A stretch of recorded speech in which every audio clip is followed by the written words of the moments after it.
दिनै इउपिपिएल राजनिति हान्जानि गा जिथि गायसननाय सान एबा जोनोम सान आरो बे जोनोम सानखौ गोदानै जिथु गहपुर जिल्ला इउपिपिएल राजनिति हान्जा हिसाबै थांनाय जुन मासाव दानानै लानो हादोंमोन आरो बे राजनिति हान्जानिनो नैबे राजगड़आव थानाय जि पार्मानेन्ट मोनसे अफिस जिल्ला न'आव बेवहाय सानसेनि हाबाफारि जों लानानै खोब मेहेरगोनाङै गाजा गोमजायै दिनै बेवहाय खुंदों। फुंबिलियाव बेयाव फिरफिला बिरायहैबाय, बिनि उनाव दा सावरायमेल लादों आरो लोगोसेयै बेयाव बोथिसे ओंखाम जानायनि जजा खालामदों आरो बेयाव फैनो मोननानै खोब आं गोजोननाय मोनदों। मानो होनना दिनै आं नुफैदों बेवहाय फैनानै आंजों लोगोसे धोनस्रि समस्तिनिफ्राय चेयारमेन बिथांमोनबो दं आरो समस्तिनि नेहाथारि बिथांमोनबो दं, लोगोसे जिल्लानि गासै माने पेरेन्टस बडिनि आफादगिरि नेहाथारि वमेन इउथ गासैबो लोगो नांनानै लोगोसे 30टा जोङो बुथ कमिटि दानानै लानो हादों। बे 30टा बुथ कमिटिनि आफादगिरि नेहाथारि आरो लोगोसे जोंनि मावथि बिथांमोना ज' लोगो नांनानै दिनैनि बे सानसेनि हाबाफारिखौ लानानै गाजा गोमजायै खुंनायनि थाखाय जि ज'जा खालामदों बेबो खोब मोजां जादों। आरो बेयाव फैनायनि गेजेरजों आं बेखौनो रायजो राजा लोगोसे आङो मावथि बिथांमोननिसिम आङो खावलायहरनो सानदों जे जोङो दिनै इउपिपिएल हान्जा हिसाबै 10 बोसोर जोङो माने गायसनथाय सान जि फालिबाय, बे फालिनायाव जोङो समायखिरा लानो नांगौ, संकल्प लानांगौ जे जोङो थांनाय 2020 मायथाइनि जि माने बिटिआर सुक्तिनि उनावहाय बे सुक्तिनि दफा मथे दिनै बे गहपुर ओनसोलाबो बा बिश्वनाथ सनितपुर ओनसोलाबो जोंनि बिटिआर ओनसोलाव हाबबाय आरो गोदानै बे ओनसोला फैगौ बिसायख'थियाव भट होनो मोनसिगोन आरो बे भट होनायजों लोगोसे फैबाय थानाय दिनाव बे ओनसोला जोंहा माने जोंनि समस्तिया जानांगौ, जोंनि हा हुआ जोंहा जानांगौ, जोंहा बिसिडिसि जानांगौ आरो बे ओनसोलनिफ्रायनो जाहाथे जोङो सासे मोजां माने दैदेनगिरि बा एमसिएलए बा इएम जों बानायहरनो हायो। बिनि थाखाय बे ओनसोलनि मानसिफ्रा रायजो राजाफ्रा दिनै बेखौ जानांगौ, माने संकल्प लानांगौ, समायखिरा लानांगौ। मानो होनोबा दिनै जोंहा बिटिआरखौ प्रमद बर' बिथांनि दैदेननायावनो दिनै इउपिपिएल राजनिति हान्जाया दिनै 5 बोसोरनि थाखाय खुंबाय आरो बे जोबनो बारा दिन गोबाव गैलिया आरो बे बिटिआर ओनसोलखौ प्रमद बर' बिथांनि दैदेननाय इउपिपिएलआ दिनै खुंनाय लोगो लोगोनो बेवहाय मोनसे सान्थि परिबेक जादों। सिगाङाव 2020नि सिगाङाव जाय सरकारफ्रा जाय पार्टिफ्रा बेवहाय माने सरकार खालामदोंमोन बिथांमोना गासैबो जाति बा गासैबो भाषा भाषी मानसिफोरखौ गुबुन गुबुन हारिफोरखौ बर'जों लोगोसे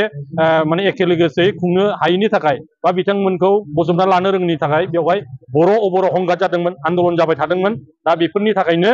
मोनसे बिकल्प हिसाबै नैबे माने इउपिपिएल हान्जाखौनो प्रमद बर'नि दैदेननायावनो सरकारखौ लाबोदों आरो लाबोनायनि उनावहाय दिनै बे 5 बोसोराव सान्थि परिबेक जाबाय, मोजां मोनसे परिबेक जाबाय, जौगानायनि खामानि जाबाय, लोगोसे नैबे गहपुर ओनसोलावबो दिनै बिटिआरआव हाबबाय आरो फैबाय थानाय दिनाव बेवहाय जाहाथे बिटिआर ओनसोलनिफ्राय जेरैबायदि खामानि मावनांगौ, जौगानायनि खामानि मावनांगौ, अधिकारनि खामानि मावनांगौ, हा हुनि खामानि मावनांगौ, बेफोरो फारफ्रोमबो जाहाथे फारि फारि माने सरकारनि तरफनिफ्राय जाहाथे मावनायाव बयबो जाहाथे हेफाजाब होयो, बयबो जगाजग खालामो, बिनि थाखायनो समायखिरा लानांगौ होननानै आं खावलायहरनानै बिथांमोनखौ आङो माने हांख्रायहरदों आरो खावलायहरदों। बिटिसिनि जे मैयाहाय बिटिआर दोलोनि बिजाथिफोरनि मुं ओंखारदों 22 जन ओंखारदों, थारैनो बे बेसेबां गनायथावना समस्या 40 ओंखारदों। दा बिथांमोना मैया जों नुनो मोनदों ससियेल मिडियानि गेजेरजों बिथांमोना 40टानि गेजेराव 22टा फोसावदों। दा ओंखायनो 22टा फोसावनानै बेखौ माने टेस्ट नायनायदोंबो जानांगौ, आनजाद नायनायदों जानो हागौ, बिथांमोननि गेजेराव बहाबा बिद्र' जानो हागौ नामा, टिकेट बिनानै बिद्र' जानो हागौ नामा, बा बै थाबावनाय 18टा समस्तियाव बिथांमोना माने टिकेट दाबिदा दंना गैला बेखौबो नायनो हागौ। बिथांमोनाथ' जिहेतु जेनबाय, थांनायफोराव जेनबाय आरो बिथांमोननि जायफ्रा गिदिर गिदिर दैदेनगिरिमोन, बिटिएफनि दैदेनगिरिमोन, बे फ्राय माने हाग्रामानि बादै एमसिएलएफ्राबो दिनै 8 जन 9 जनसो माने इउपिपिएल सोरबा बिजेपि जाफैबाय आरो खाम्फा माने मोनसे समनि डिपुटि चिफ हाग्रामानिनो आगदा आखाइ होनजायो, बिपिएफ दानायनि फुरा गायसनगिरि माने बिथांमोनानो बिथा हिसाबै दंमोन। चन्दन ब्रह्म सिगाङाव बिथाङाबो माने मन्थ्रि जादोंमोन, लोगोसे हितेश बसुमतारीनो, जय मुसाहारिनो, रेवरेवा नार्जिनारिनो, बा दिनै मा होनो बे बिजित गोरा, बेफोरबायदि माने धनन्जय बसुमतारी थांनाय समाव बिथांमोना 2020आव बिपिएफनि जानानै देरहादोंमोन। खिन्थु नुबाय जे हाग्रामानि दैदेननायाव मोजां सरकार जायाखै आरो माने सरकार जुदि जानांगौब्ला मोजां सासनगिरि नांगौ, दैदेनगिरि नांगौ, बेखौ प्रमद बर'खौ नुदों, प्रमद बर'नि माने मावनायखौ नुदों। ओंखायनो बिथांमोननि दैदेनगिरिफ्रानो दिनै हाबफैदों, जों बेखौ बरायहरदों आरो रायजो राजायाबो दिनै फैदों, भटार्सफ्राबो फैदों। ओंखायनो बेखौ लानानै बिथांमोनाव मोनसे आखंखा जानो हागौ जे जोङो खनसेनो बेबायदि होयोब्ला जोंनियाव बेबायदि बिजाथि दंना गैया बेखौबो आन्दाज लादों खोमा, आं बेखौ सानो आरो। बिक्रम दैमारि आरो कास्टम बिथांमोना जे केम्पिं खालामगासिनो दा बिथांमोननि नामबो ओंखाराखै मुंबो ओंखाराखै नाथाय केम्पिं खालामनायाव बुंदों जे बिथांमोना जोंखौ देरहाहोयोब्ला थिखादार बानायजोबगोन होनना बेनि सायाव मा बुंनो सानो? दा बिक्रम दैमारिखौथ' आङो बेखौ नुदों आङो सिनायगौ बिथाङा माने भेरगाव जिल्लानि होननानै बिथाङाथ' थिखादारसो ओंखायनो बे गावहा थिखा मोननांगौना मोननाङा बिनि सायावसो बाथ्रा बुंगोन ओंखायनो गासैखौबो थिखादार खालामगोन होनना बुंदों दा गथै माने बर' जाथियानो थिखादारथ' नंजोबाना बिथांबायदि थिखादार नङा आरो मोजां थिखादाराथ' बिथाङा जों नुदों जे बै समाव हाग्रामानि दिनाव जि थिखा मावदोंमोन मोनसे थिखाखौनो माने लामा दोंसेखौनो फारसेनिफ्राय खनसे बिल बानायदोंनो आरो फारसेनिफ्राय बिल बानायदोंनो बेबायदि खालामनानै थिखा माने 2 नाम्बारि खालामनानै बेबायदि जानाय मानसि बियो ओंखायनो नैबे दानि डिजिटेल जुगाव प्रमद बर' दैदेननाय इउ पि पि एल नि सरकाराव बेबायदि 2 नाम्बारि थिखाया बेयाव जायगा मोना जों बेखौ मोजां मिथिगौ आरो कास्टम बसुमतारी बिथाङाथ' बेखौ मा होनगोन बिथाङाथ' लाउड स्पिकार बायदिसो खामानि मावो बेहाथ' बेयाव बिथाबो गैया होननानै जों मिथिगौ मानो होनना बुङोबा बिथाङा बेहा गलाघाटनिसो ओंखायनो बेवहाय हाग्रामाखौ गुन गायनानै एसे एनै खरसाफोर मोनलाङो नामा बेफोरखौ लानानै बेबो बाथ्रा बुंबाय थादों बिनि बुंनायनि सायाव जोंहा बे बिटिआर ओनसोलनि रायजो राजाफ्रा सासेबो भट होआ जों बेखौ बुंनो हायो गथ'राव फैनानै प्रेस फैलाव बिथाङा फैनानै बुंफैगासिनो दं जे जोंनियावहाय 300 जन जइन जाबाय 500 जन जइन जाबाय थारैनो बे बाथ्रा बेसेबां सैथो?